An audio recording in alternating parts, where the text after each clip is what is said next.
তৃণমূল মুখপাত্র কুণাল ঘোষ বিজেপির দালালি করা কিছু ইউটিউবারকে তুলোধনা করলেন।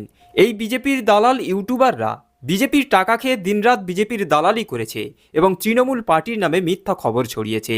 সেই বিজেপির দালাল ইউটিউবারদের পুরোপুরি তুলোধনা করে দিলেন তৃণমূল মুখপাত্র কুণাল ঘোষ। তো প্রিয় দর্শক, তৃণমূল মুখপাত্র কুণাল ঘোষ এই বিজেপির টাকা খাওয়া, বিজেপির দালাল চাটুকারিতা করা ইউটিউব চ্যানেলগুলোকে কিভাবে তুলোধনা করলেন, তৃণমূল মুখপাত্র কুণাল ঘোষের এই ভিডিওটি ধৈর্য ধরে শেষ পর্যন্ত দেখতে থাকুন।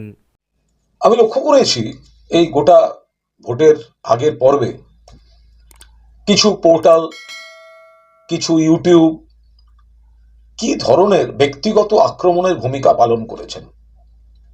সর্বভারতীয় তৃণমূল কংগ্রেসকে আক্রমণ, মমতা বন্দ্যোপাধ্যায়কে আক্রমণ, অভিষেক বন্দ্যোপাধ্যায়কে আক্রমণ এবং আমাকেও আক্রমণ।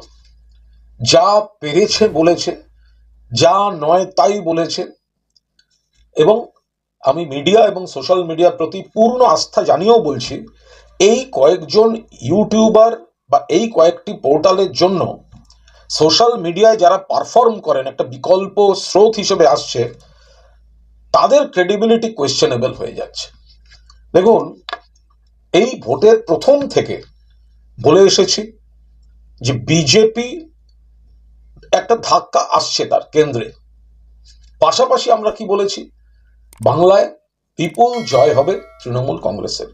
এবং আমি কুণাল ঘোষ ব্যক্তিগতভাবে সাংবাদিক হিসেবে বলুন বা তৃণমূল কংগ্রেসের একজন কর্মী সমর্থক হিসেবে বলুন, মানুষকে যা স্টাডি করেছি আমি পরিষ্কার বলেছি 30 থেকে 35। কি ধরনের সব ভাষা, আমি তাদের কি নাম নেব বলুন? হয়তো বয়সে তার মধ্যে দু একজন আমার থেকে বড়। একজন একের পর এক যে ভিডিও, একের পর এক যে প্যাকেজ তারা করেন, কি কি ভাষা। তারা একজন বলতে আরম্ভ করলেন, টিএমসি হায় হায়, টিএমসি হায় হায়, দেখুন এক রিপোর্টে। এটা নাকি সাংবাদিকতা। টোপাকুল বলছিল যে টিএমসি হায় হায়। এক্সিট পোল বেরোতেই শুনশান টিএমসি, এক্সিট পোল বেরোতেই শুনশান টিএমসি। ভাবুন,